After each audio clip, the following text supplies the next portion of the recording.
Hi, I'm Janine from Purple Room Yoga, and I wanted to discuss hamstrings today.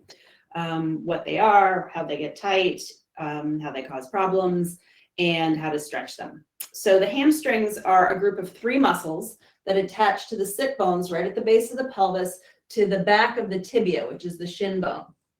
And so there's one muscle that goes sort of toward the outside and 2 that go to middle and the inside. And what they do as a group is bend the knee as well as minorly press the leg back. You'll feel that when you go into hip extension, you can feel the hamstrings kick in. Now, a lot of times they get tight because we spend a lot of time sitting. And when you're sitting, right, you're in that constant, it's a gentle contraction, but you're constantly shortening, contracting the muscle. And so if you spend a lot of time sitting or a lot of time walking, right, when you walk, you push back, activating that hamstring, the muscles get tight. And when they get tight, they can pull on the sit bone, which then pulls on the pelvis, which can then cause lower back pain and weakness. So it's important to stretch the hamstrings when you can, so that you don't get that over time, that lower back issue. And now, because the hamstrings are attached to the base of the pelvis and the back of the knee, the best way to stretch them is to straighten the leg. And so one of my favorite hamstring stretches is to be on your knees and step 1 foot forward, and your hands can come to the floor or blocks. Now you'll notice that if I round the spine, you lose some of the stretch from the hamstrings, and that's because the sit bone is moving closer to the heel. So when you stretch, you want to move the ends of the muscle away from each other. So by reaching the sit bones back while keeping the leg forward, you'll start to feel that stretch in the hamstring.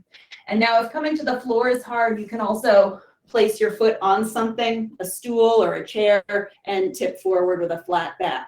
Keeping the spine straight is really important because that's what moves the pelvis, right? So we're keeping the one end of the hamstring stable while moving the other end of the hamstring. And you just go until you feel that little bit of tug. Now, when you're stretching, you also want to make sure that it's a good stretch and not a bad stretch. And the way you know is the sensation. So if you're feeling this sharp, angry kind of sensation, that's a sign from your body to say, back off, you're not doing it right. You want to feel that sort of diffuse stretching sensation. And so the hamstrings, you pretty much stretch them by extending the leg, right? And moving the sit bone away from the heel. You can also do this on your back, lying down, keeping the pelvis still, and extending one leg up to the ceiling. Now, just doing this, you may already feel a stretch.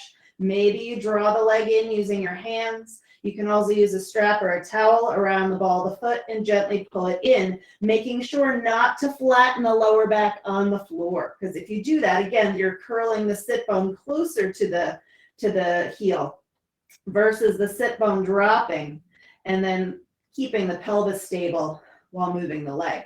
So in the first stretch, we move the pelvis. Second stretch, we're moving the leg.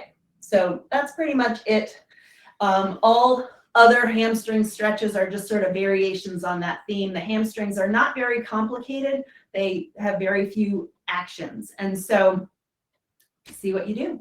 See if you can get some length in your hamstrings and feel better. Feel free to ask me any questions. See you soon.